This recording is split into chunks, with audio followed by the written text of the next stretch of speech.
प्रेमानन्दोत्पुलकितगात्रो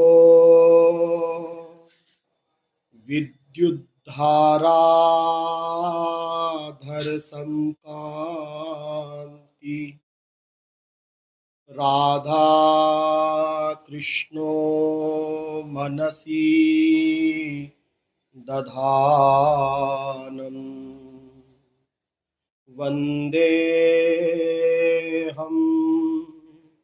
श्रीहित हरिवंशम्।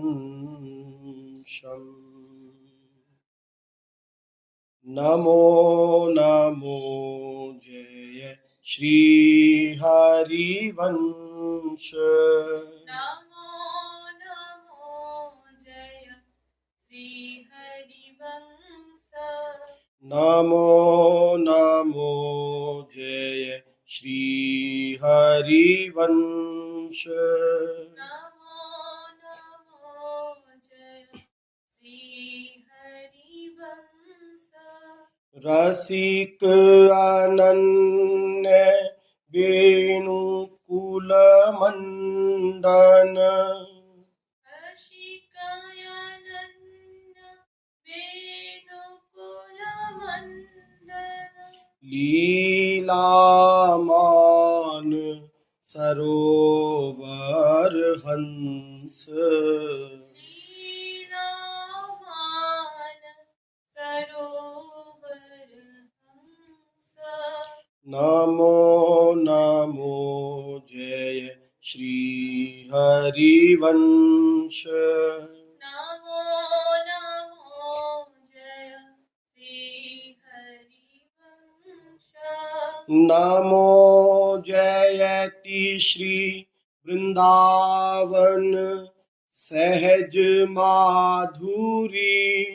नमो जयति श्री वृंदावन सहज माधुरी।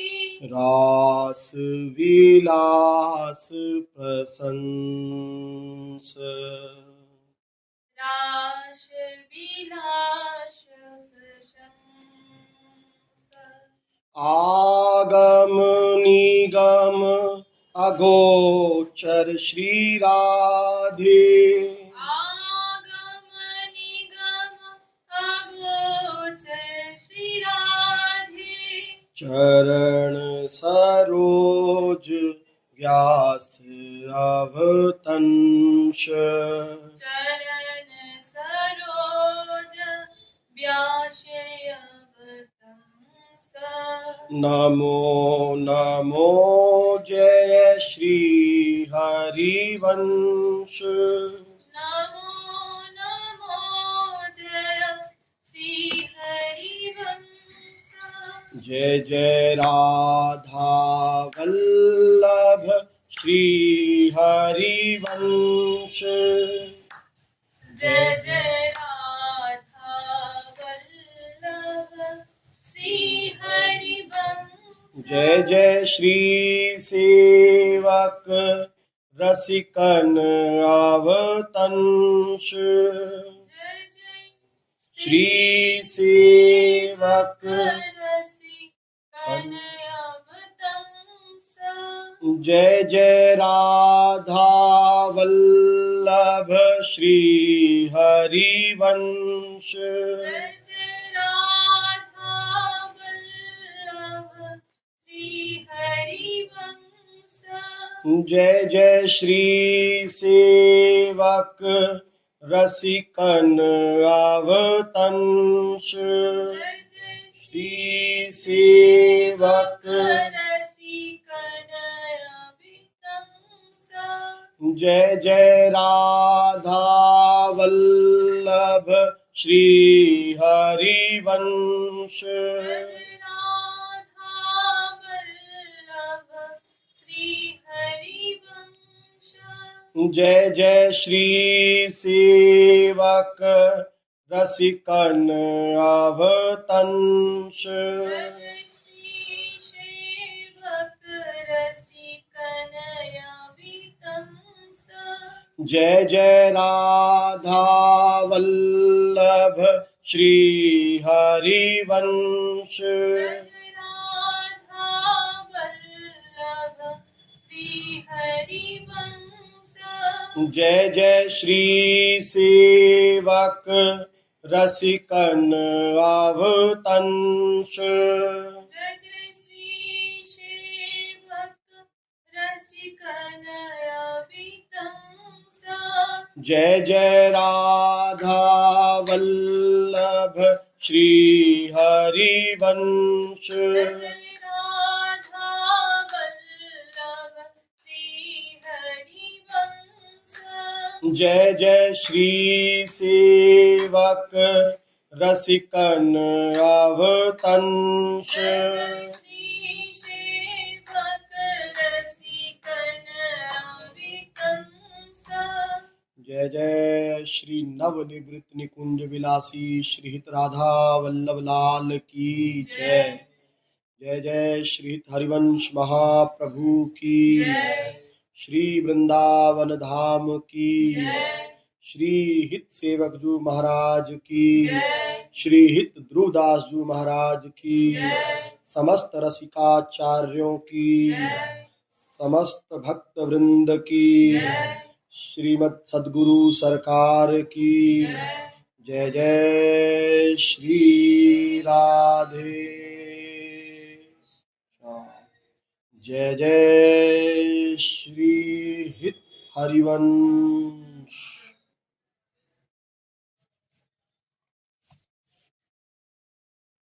सांख्य धर्म संन्यास जे कहे पुराण निमाही।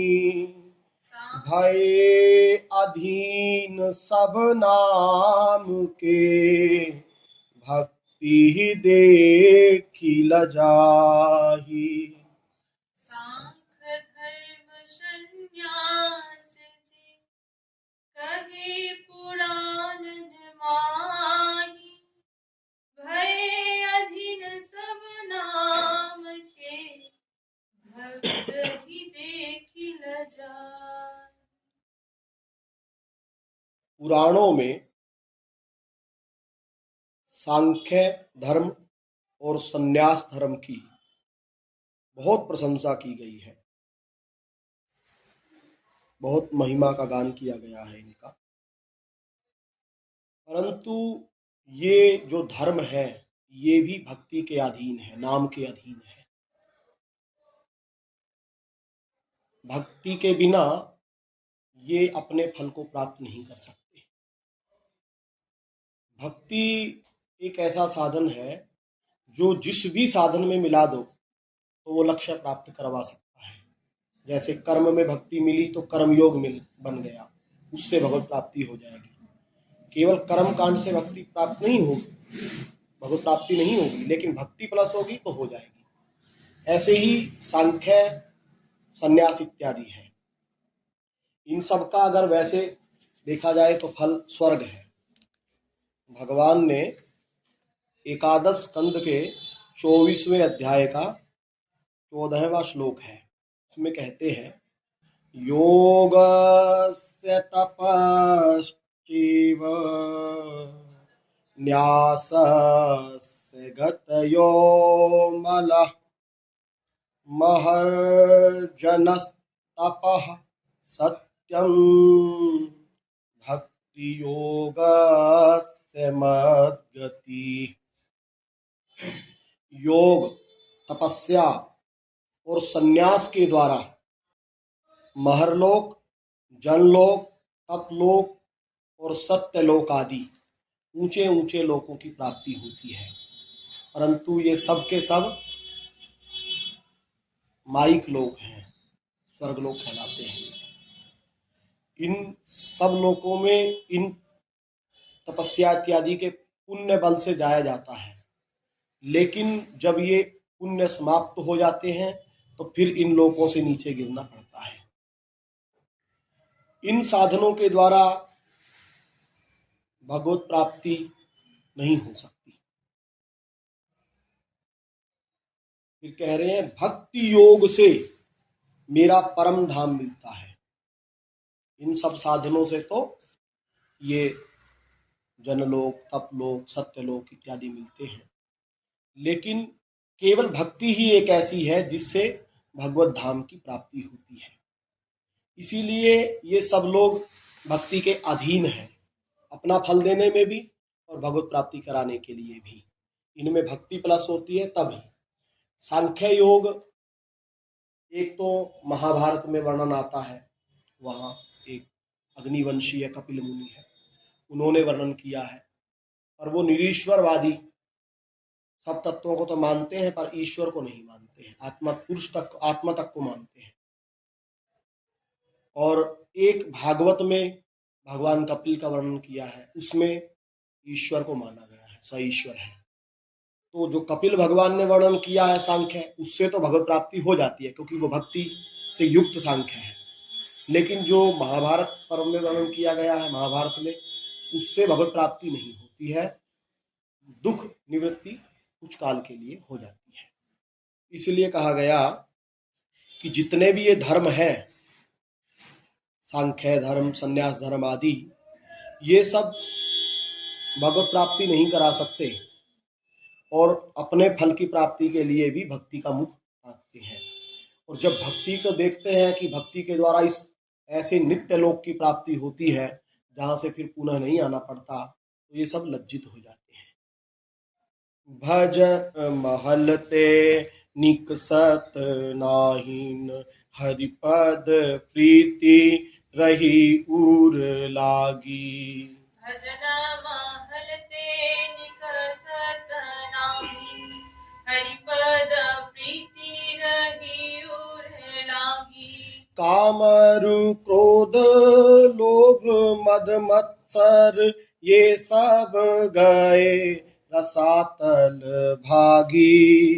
कामर लोभ क्रोध मोह मद मत्सर, ये सब गए रसातल भागी। कामरु क्रोध लोभ मद मत्सर, ये सब गए रसातल भागी। कामर क्रोध लोभ मद मत्सर, ये सब गए रसातल भागी। इच्छत राज न भय काहू को, नित आनंद रहो उर छाई। इच्छत राज न भय काहू को, नित आनंद रहो उर छाई। इच्छत राज न भय काहू को, नित आनंद रहो उर छाई। इच्छत राज न भय काहू को, नित आनंद रहो उर छाई। अर्थ कामना और वासना, ये सब मनते गए न साई। अर्थ कामना और वासना, ये सब मनते गए न साई। अर्थ कामना और वासना, ये सब मनते गए न साई।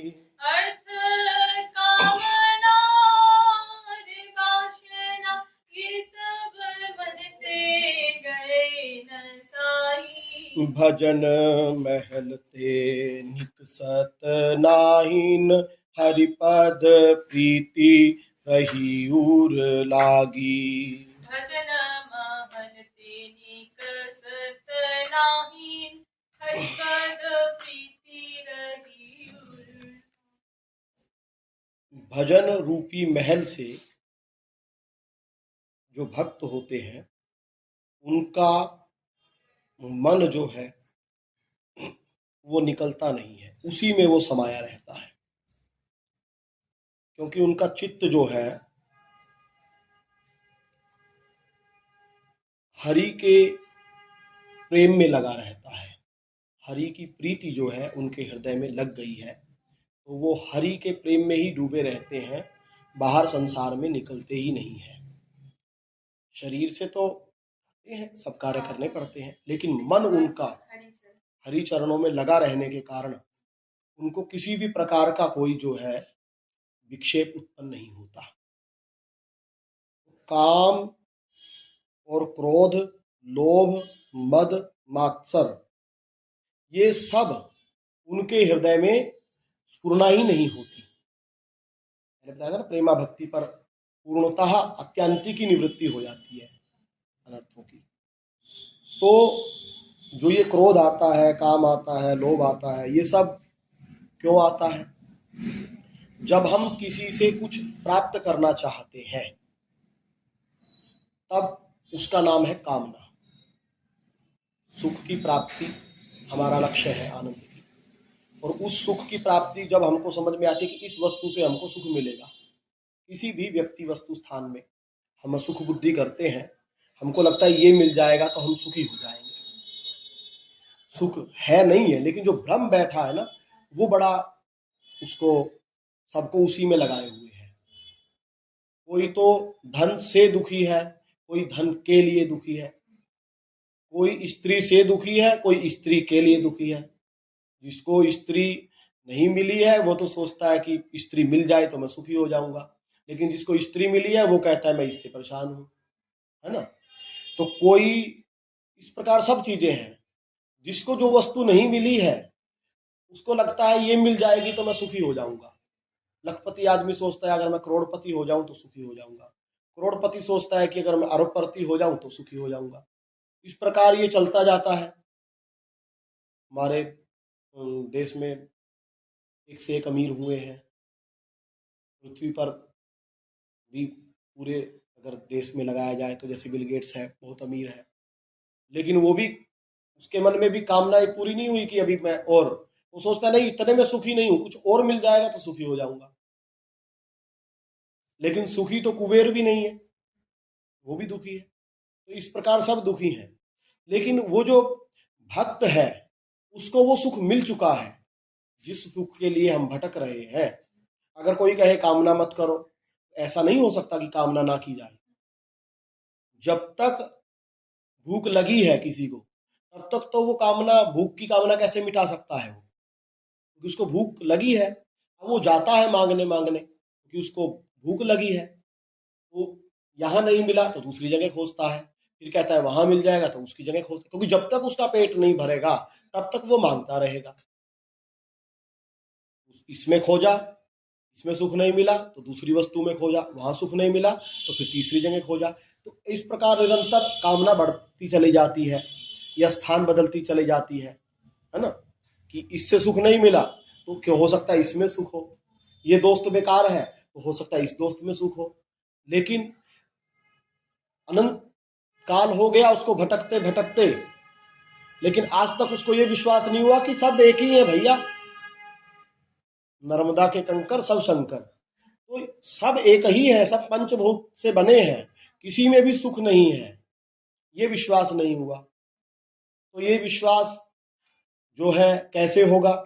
किसी को अगर संत मिल जाए, भ्रमिते भ्रमिते कबू साधु वैद्य पाए, किसी को साधु रूपी वैद्य मिल जाए, लेकिन उससे भी नहीं जाएगा तो क्या होगा? तार उपदेश, उसका उपदेश रूपी मंत्र से फिर ये जो पिशाचनी लगी है कि संसार में सुख है, ये चली जाएगी। अब उस भक्त को क्या है, वो दिव्यानंद, वो प्रेमानंद प्राप्त हो चुका है। अब उसके अंदर कोई कामना नहीं है। जब कामना नहीं है तो क्रोध भी नहीं है, क्योंकि क्रोध कैसे आता है? कामना की अपूर्ति पर क्रोध आता है। आपने किसी वस्तु की कामना की और जब देखा इस वस्तु की प्राप्ति में ये व्यक्ति बाधक है तो उस पर क्रोध आएगा कि इसको हम नष्ट कर दे तो हमको ये वस्तु मिल जाएगी, है ना। और लोभ, लोभ जो है कामना की पूर्ति होने पर लोभ आता है। क्यों आता है? क्योंकि जैसे जो वस्तु मिली, अब उसमें सुख तो नहीं मिला, लेकिन उसको फिर आगे आशा लगती है कि उसके आगे है, तो ये लोभ बढ़ता जाता है। जो प्रतिलाभ लोभ अधिकाई। और जब वो वस्तु बहुत मात्रा में होती है तो उस वस्तु का मद आ जाता है। जैसे किसी के पास बल बहुत है तो बल का मद करेगा, किसी के पास धन बहुत है तो धन का अहंकार करेगा, मद माने अहंकार, नशा, नशा छाता है। अरे हम इतने धनी है, किसी को भी मरवा देंगे, कुछ कर देंगे, है ना। किसी के पास वित्त शक्ति है तो उसका अहंकार आ जाता है, नशा हो जाता है। किसी के पास विद्वत्ता है, उसका मद हो जाता है। किसी के पास सुंदरता है, उसका मद हो जाता है। तो कोई भी गुण संसार का, है ना, नहीं को अस जन्मा जग माही, प्रभुता पाई जाही मद नाही। ऐसा संसार में कोई भी नहीं है कि जिसको सत्ता प्राप्त हो, है ना, शक्ति प्राप्त हो, बुद्धि प्राप्त हो, कि वो फिर मद में ना आ जाए, है ना। और फिर मत्सर, मत्सर जब वो मद हो गया, अब हमारे कोई आगे ना निकल जाए, हमारे बराबर कोई ना आ पाए, उससे फिर ईर्ष्या होगी मुकाबले वाले से। बराबर बराबर वालों से ईर्ष्या होती है, छोटे लोगों से ईर्ष्या नहीं होती है। उनको तो कुछ गिनता नहीं आ रही, जब बराबर दिखेगा कि ये हमारे बराबर पहुंचने वाला है, उससे ईर्ष्या होगी, है ना। इसीलिए जो ये ब्राह्मण होते हैं, ब्राह्मणों से ईर्ष्या करते हैं, दुकानदार दुकानदारों से ईर्ष्या करते हैं, है ना, कथावाचक कथावाचकों से ईर्ष्या करते हैं। वो क्या कारण है कि वो हमारे बराबर है, वो हमसे पीछे रहे तो कोई बात नहीं, लेकिन हमसे आगे ना निकल जाए, है ना। तो मत्सर हुआ। लेकिन भक्त के अंदर तो वो दिव्यानंद प्राप्त हो चुका है, इसलिए उसके अंदर काम नहीं है। काम ही सबकी जड़ है। काम नहीं है तो क्रोध नहीं है, लोभ नहीं है, और जब ये नहीं है तो मद भी नहीं है ना। तो इस प्रकार उसके अंदर ये कुछ भी नहीं है, वो सब कह दिया रसातल में चले गए, मतलब अत्यांतिक निवृत्ति हो गई, अब वो वापिस आने वाले नहीं है भक्त के अंदर, है ना। अब इक्षत राज न भय काहू को, है ना, नित आनंद रहो उर्छाई। अब एकमात्र आनंद का राज, आनंद छाया हुआ है हृदय में।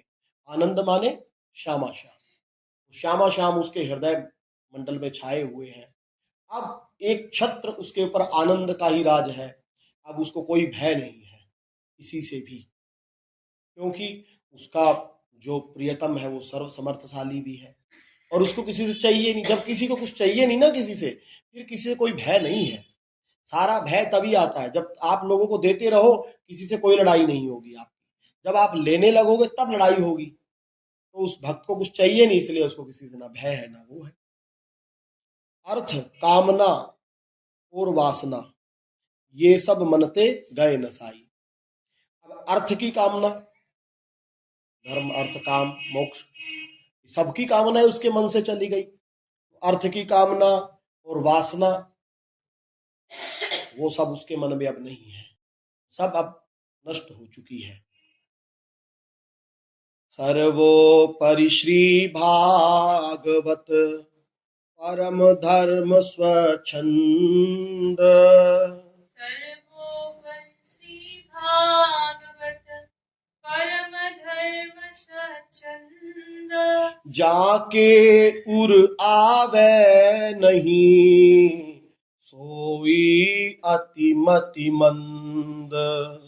जाके उड़ आवे नहीं, सोई अति मति मंद।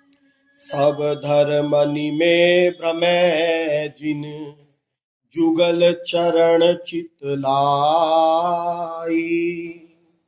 सब धर्मन में भ्रमे जिन, जुगल चरण चित लाई। सब धर्मनि में भ्रमै जिनि, जुगल चरण चित लाई। सब धर्मन में भ्रमे जिन, जुगल चरण चित लाई। जैसे दुख परदेस को, घर आए ते जाई। जैसे दुख परदेस को, घर आए ते जाई। जो चाहत है नीत सुख, अरु मन को विश्राम। जो चाहत है नीत सुख, अरु मन को विश्राम। जो चाहत है नित्य सुख अरु मन को विश्राम। जो चाहत है नित्य सुख अरु मन को विश्राम। हित ध्रुव हित सो भजत रही पल पल श्यामा श्याम। हित ध्रुव हित सो भजत रही पल पल श्यामा श्याम। हित ध्रुव हित सो भजत रही पल पल श्यामा श्याम।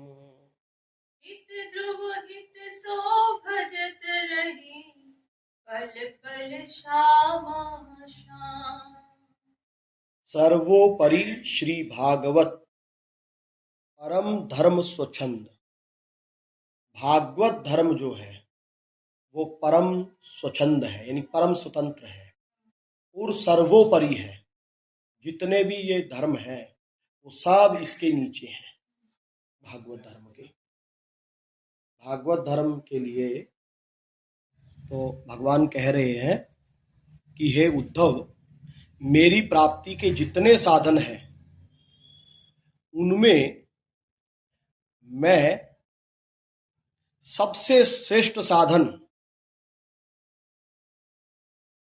जो है वो यही समझता हूं कि समस्त प्राणियों और पदार्थों में मन, वाणी और शरीर की समस्त वृत्तियों से मेरी ही भावना की जाए।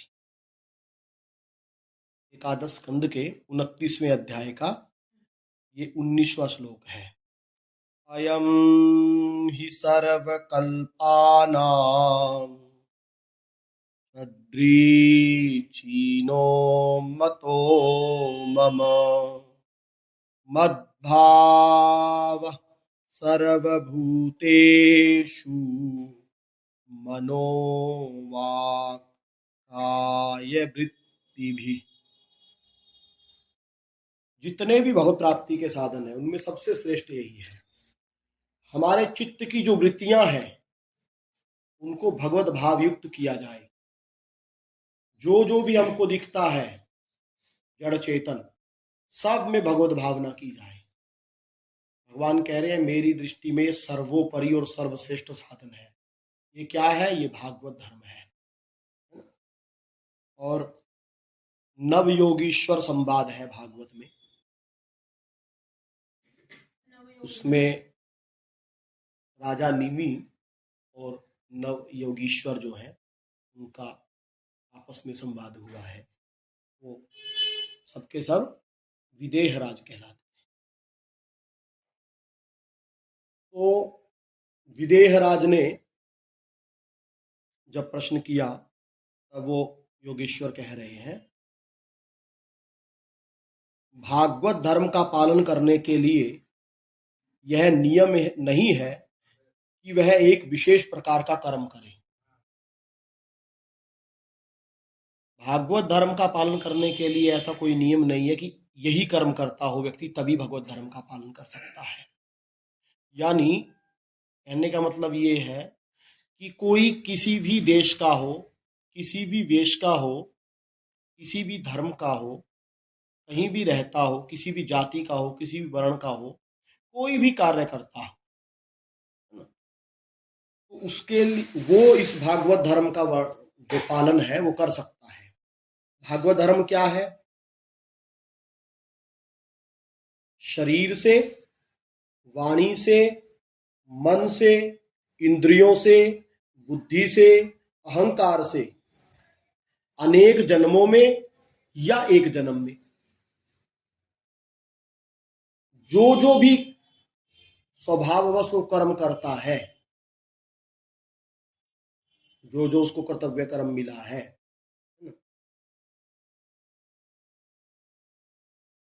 वो सब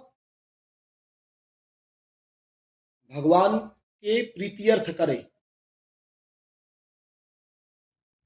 और भगवान को ही समर्पित करता चला जाए। तो ये भागवत धर्म है।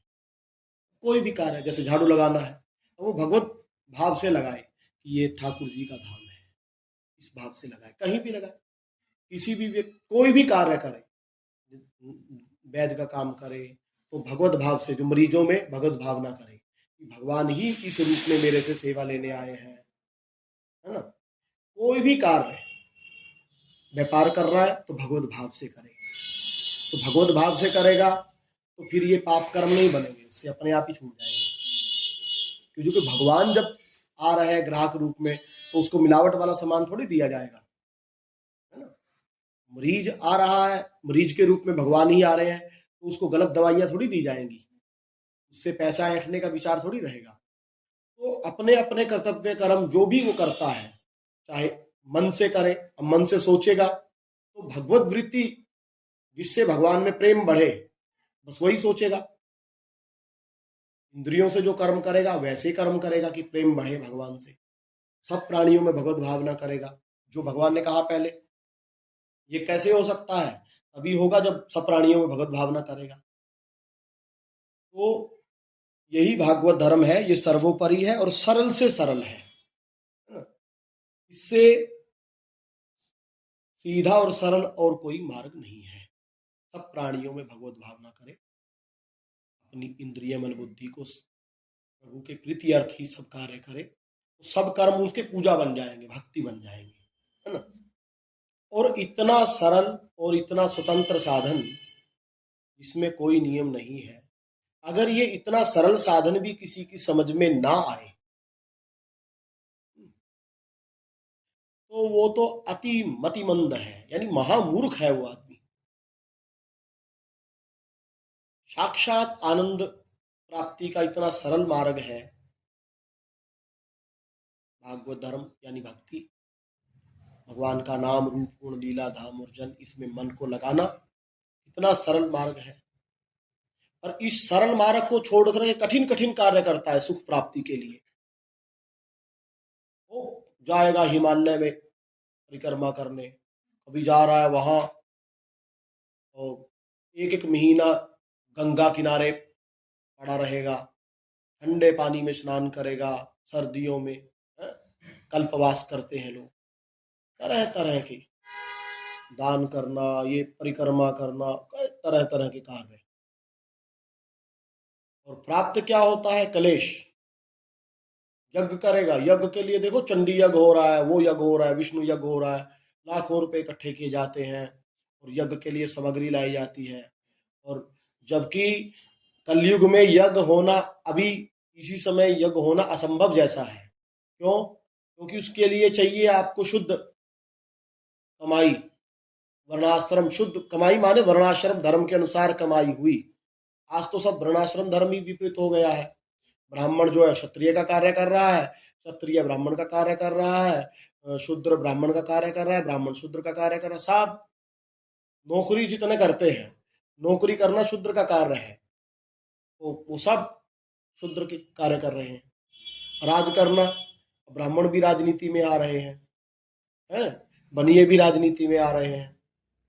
तो ये क्या है? ये सब के सब अपना बदल लिए ना। अब वो जो कमाई आएगी वो शुद्ध नहीं मानी जाएगी, यानी यज्ञ के लिए शुद्ध नहीं है वो कमाई। फिर वो कमाई आई, उसके द्वारा जो द्रव्य आएगा वो शुद्ध होना चाहिए। अब घी लेने जाओ तो उसमें चर्बी मिली होती है, शुद्ध घी नहीं मिलेगा जल्दी जल्दी, है ना। और सामग्रियां कैसे? उसके लिए जो चाहिए है अरणी इत्यादि, वो कहाँ मिलेगी? फिर किया जाता है यज्ञ, है ना। फिर उसके बाद मंत्र बोलने वाला ठीक ठीक चाहिए। एक मंत्र के एक अक्षर की छोड़ो, एक स्वर में गलती हो गई तो भी उसका दंड मिलेगा। और यहाँ तो आप पूछ लो, 1000 लोगों में से, ब्राह्मणों में से शायद ही कोई एक निकले जो ठीक ठीक गायत्री मंत्र का उच्चारण कर पाए, ठीक ठीक मृत्युंजय मंत्र का उच्चारण कर पाए। वो बात ठीक है कि सब चल रहा है कि भाई और कोई वो भी नहीं है, लेकिन शुद्ध उच्चारण करने वाले नहीं मिलते हैं। और दूसरा, उसको विश्वास हो कि इंद्र का मंत्र बोला है तो इंद्र आएगा और अपनी आहुति स्वीकार करेगा, पहले के ब्राह्मणों को शक्ति होती थी, जब यज्ञ करते थे तो स्वीकार करना पड़ता था उनको, आते थे स्वीकार करते थे वो उस चीज को। अब तो ऐसा नहीं है, तो कलयुग में बड़ा कठिन है ये कर्म धर्म, और इसमें लोग लगे हैं मेहनत करने पे। क्यों? क्योंकि इससे अहंकार पुष्ट होता है कि हमने कुछ किया है।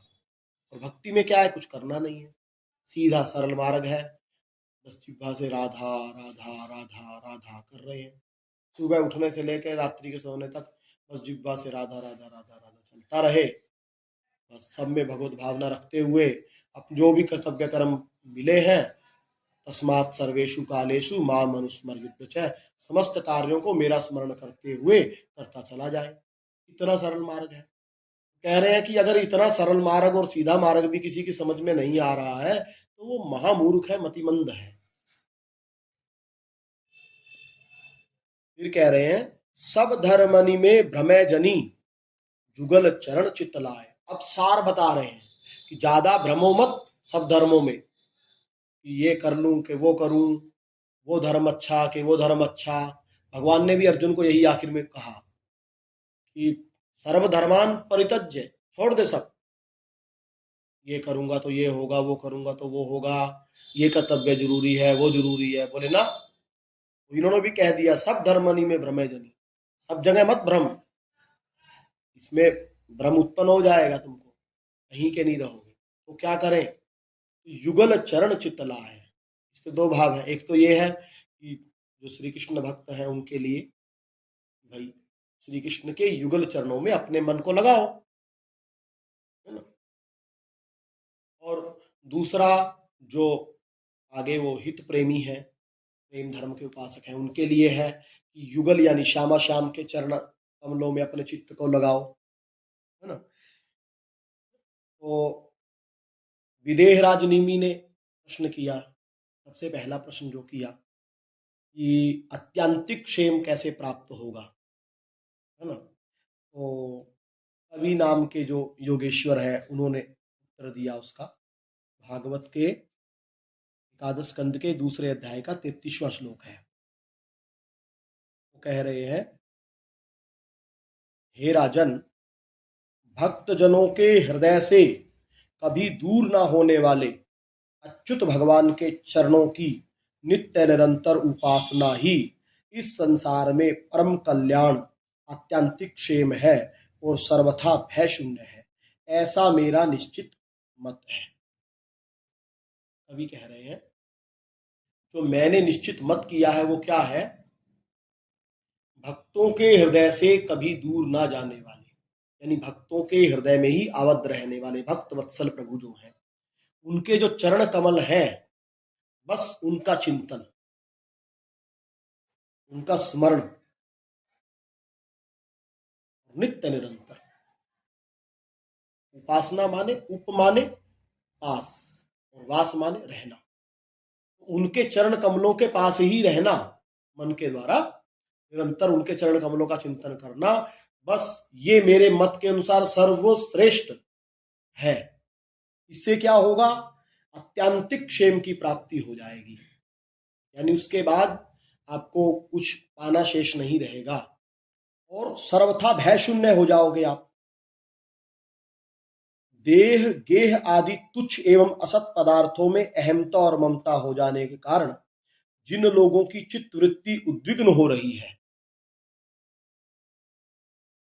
देह शरीर में और गेह ये घर परिवार में आसक्ति होने के कारण, इन देह में शरीर को मैं मानते हैं तो मृत्यु का भय हम लोगों को रहता है, और जब परिवार को अपना मानते हैं, घर को अपना मानते हैं, तो वहां भी हमको दुख ही दुख मिलते हैं। तो चित्त वृत्ति उद्विग्न रहती है, सदा अशांत मन रहता है ना। तो ऐसे जो उद्विग्न चित्त है उनका भय भी बस इस अनुष्ठान से पूरा हो जाएगा, तब भय समाप्त हो जाएंगे, निर्भय हो जाएगा। इससे श्री कृष्ण के चरण कमलों का चिंतन करने से।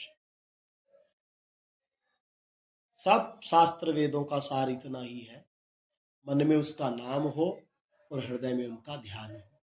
राधा वल्लभ लाल को हृदय ध्यान मुख नाम, बस ये भागवत धर्म।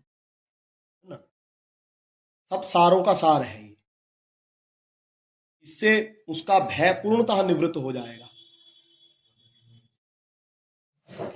मन्ये अकुतश्चित् भयमच्युतस्य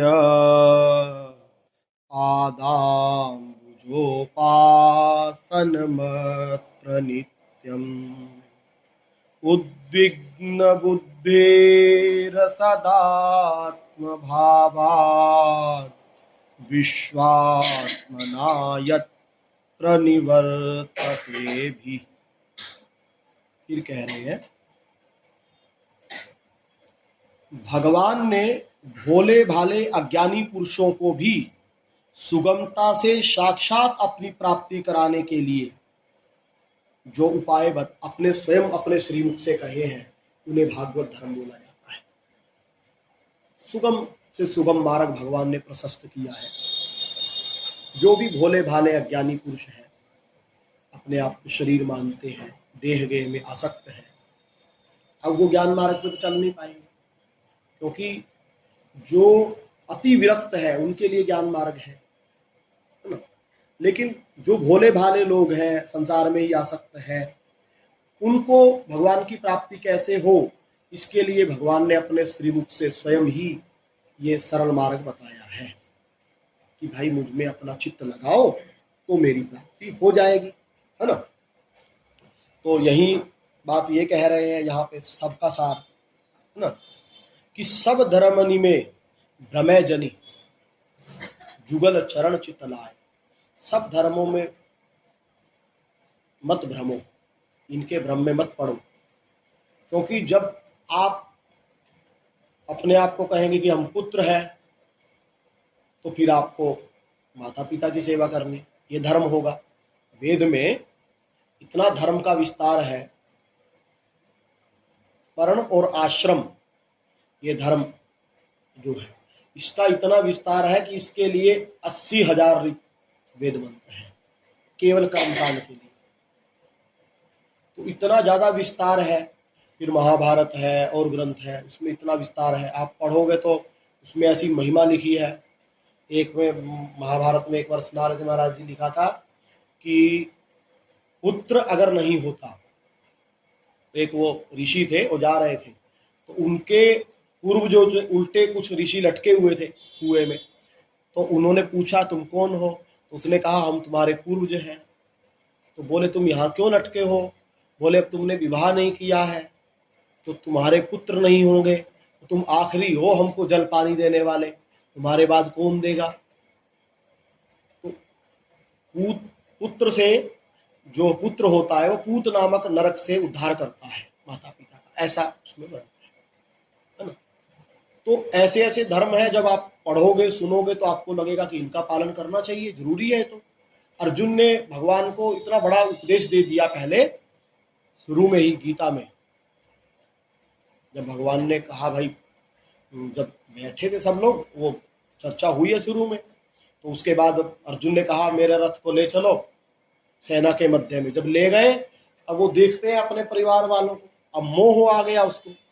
अब भगवान को इतना लंबा चौड़ा उपदेश दे दिया, और वो उपदेश अगर आप शास्त्र वेद के हिसाब से देखोगे तो गलत नहीं है कि युद्ध होगा तो इतने सारे लोग मर जाएंगे, अब लोग मर जाएंगे तो इनकी स्त्रियां विधवा हो जाएंगी, अब स्त्रियां विधवा हो जाएंगी तो फिर वो दूसरे पुरुषों से व्यभिचार करेंगी, तो फिर वर्ण संकर हो जाएगा, फैल जाएगा, इस अपराध, ये तो अपराध मेरे को ही लगेगा क्योंकि मैं मार रहा हूं उनको।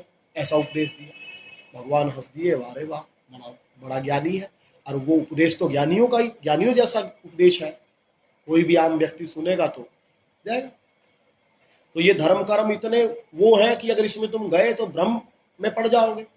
लोग छोटी छोटी बातों को लेकर के पूरा पूरा जीवन, महाभारत में देख लो, भीष्म पितामह कह रहे हम सिंहासन की रक्षा करेंगे, है, कर्ण कह रहा मेरा साथ दिया तो हम ही दुर्योधन का ही साथ देंगे, भले वो अधर्मी है। तो भगवान ने सबको चुन चुन के मरवाया और बोला ये धर्म जरूरी नहीं था। अरे भरी सभा में तुम बैठे हो, एक ऐसा धर्म है कि एक स्त्री को निवस्त्र किया जा रहा है और तुम बैठे हो बड़े बड़े गुरु और बोल रहे हैं कि नहीं मैंने तो अन्न खाया है, द्रोणाचार्य बोल रहा है, तो कर्ण बोलता है नहीं, मैं तो इनके वो मित्र है मेरा। अरे मित्र गलत काम करेगा तो साथ दोगे क्या? अगर मित्र के साथ गलत काम में साथ दोगे तो फिर मित्र के साथ ही नरक में जाना पड़ेगा। तो भगवान ने सबको मरवाया, है ना। तो यह कह रहे हैं कि भाई तुम भ्रम में मत पड़ो, हम सार बता रहे हैं कि युगल चरणों में चित्त को लगाओ, और जैसे दुख परदेश को घर आए ते जाए। आप कहीं चले जाओ, जैसे घूमने जाते हैं ना लोग, एक आध दिन तो सुख मिलता है, अब फिर कहीं चले जाओ, किसी बढ़िया से बढ़िया होटल में रह लो, लेकिन सुख नहीं मिलता है। सुख कब मिलता है? जब वो अपने घर आ जाता है। अरे अब अपने घर आ गए, तब उसको शांति मिलती है ना। तो ऐसे ही तुम कितना भी भ्रमण कर लो, इन धर्मों में जाओगे, इनके द्वारा स्वर्गलोक में जाओगे, महरलोक में जाओगे, तपलोक में जाओगे, सत्यलोक में जाओगे, पताल में जाओगे, कहीं चले जाओ, स्वर्ग नरक इत्यादि में जाओगे, पर तुमको सुख नहीं मिलेगा, और तुम अनादिकाल से भटक ही रहे हो। तो जिस प्रकार अपने घर जाए पे सुख मिलता है, इसी प्रकार जब हम भगवत धाम पहुंच जाएंगे, जब हम नित्य वृंदावन में पहुंच जाएंगे, तब हमको सुख मिलेगा, है ना। अब फिर कह रहे हैं जो चाहत है नित्य सुख अरु मन को विश्राम। अब ये समझो पूरी इसका सार है लीला का। बोले तुम चाहते क्या हो? सुख चाहते हो।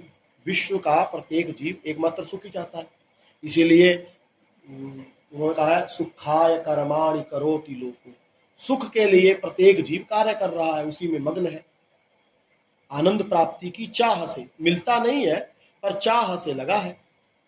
तो बोले तुम सुख चाहते हो, नित्य सुख चाहते हो। संसार में तो तुमको अनित्य सुख मिलता है, तुमको नित्य सुख चाहिए। तुम्हारा मन बड़ा अशांत है, बड़ा परेशान रहता है, तुमको विश्राम चाहिए मन का।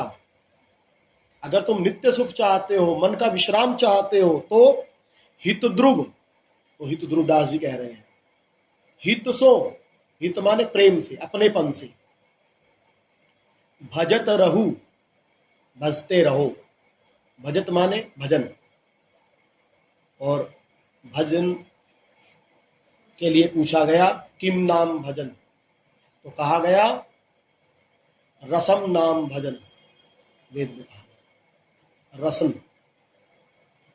जैसे गाय भैंस पहले चारा खा लेती है और फिर उसको निकाल निकाल के चरवण करती रहती है। आपने देखा होगा, गाय बैठी है और अपना चबाती, मुंह चलता रहता है उसका। इसी प्रकार जो हम सत्संग में सुने, नाम रूप लीला गुण, जो हम वाणी से पढ़े, है ना, जो हम देखें, उन सब को पहले तो हम ले लेते हैं। सत्संग में गए, ले लिया।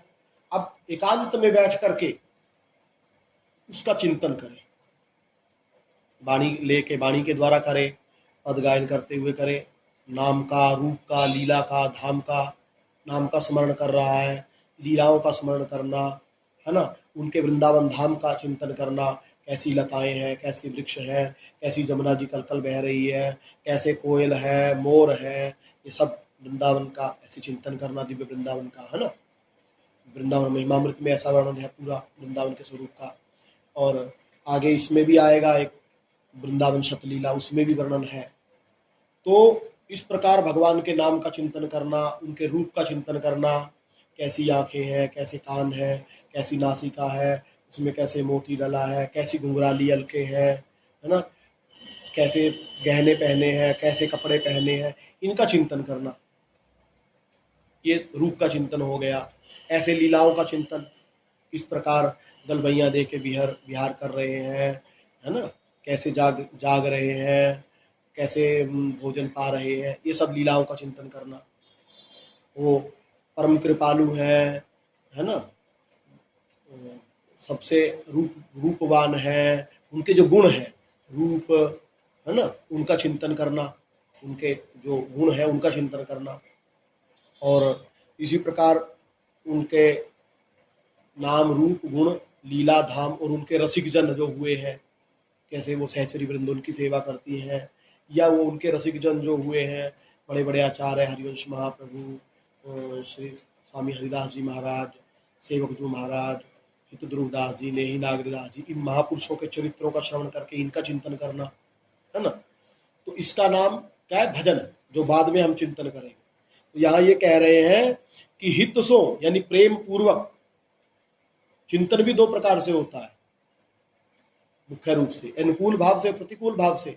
इसीलिए भक्ति रसामृत सिंधु में कहा कृष्णा अनुकूलेन भक्ति उत्तमा, अनुकूल भाव से चिंतन करना। अब चिंतन तो कंस ने भी किया, रावण ने भी किया, लेकिन प्रतिकूल भाव से किया। हाँ, माया निवृत्ति हो जाएगी,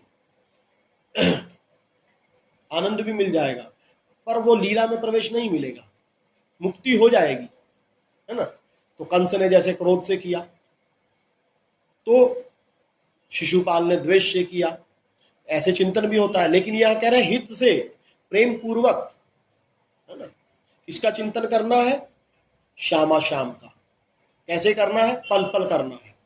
पल पल माने निरंतर। ये नहीं है कि सुबह हम आधा घंटा किए थे, उसके बाद हम संसार में लगे, संसार का चिंतन किए ना। निरंतर तेल धारा विछिन्न, शुरू से लेकर के अंत, उठने से लेकर के शयन तक, निरंतर हर क्रिया में, हर उसमें श्यामा श्याम का चिंतन। तो इससे क्या होगा? नित्य सुख, नित्य आनंद की प्राप्ति हो जाएगी। और ये ऐसा सूत्र है, ऐसा दोहा है, याद कर लेना चाहिए। हम क्या चाहते हैं? आनंद। बीच बीच में इस दोहे को याद करोगे कि हम आनंद चाहते हैं। बार बार अपने मन को समझाओ कि ऐ मन, तू आनंद चाहता है ना, तो श्यामा श्याम का स्मरण कर।